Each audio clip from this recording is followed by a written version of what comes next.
So, Adrian, you propose longevity would be reasonable, but that would involve modifying the sanctity of the human genome to make us live longer. So, how do you resolve that Not contrast? well, no, not necessarily, because if you understand the grammar of life and become fluent in the language of life, then you essentially should be able to reverse engineer life. You understand how the human machine works, and of course, we're not a machine like a washing machine is a machine or a car is a machine. We're a very particular type of machine, so you have to have a flexible definition of what a machine is. But a machine is a set of parts and components that produce a certain outcome, right?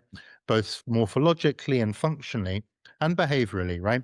And if you can reverse engineer that machine, then you should be able to alter its properties without necessarily altering its code through drugs, for example, or some other manipulation. So now, if the only way to extend healthy longevity was to interfere with the genome, then there may be ways to do that somatically, in other words, in a non-inherited way, right? And look, I've been involved in gene therapy programs, and I don't have any problem with that, right? But that's non-inherited. I'm a big advocate of somatic gene therapy. I'm Right, not you're a not affecting the gene line.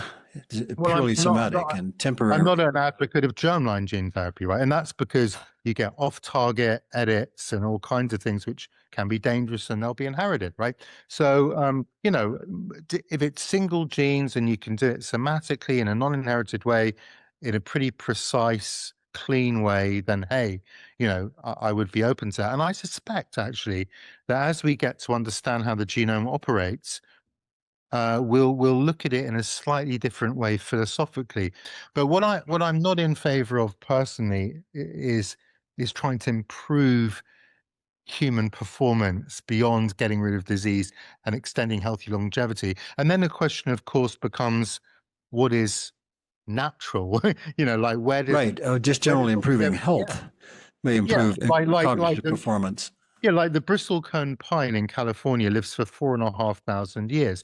Now, if I said to you, "Hey, Leonard, if I, fiddled around with your genes, you could live for 4,000 years," would you want to do that? I'd rather live for 40 and be a lot brighter.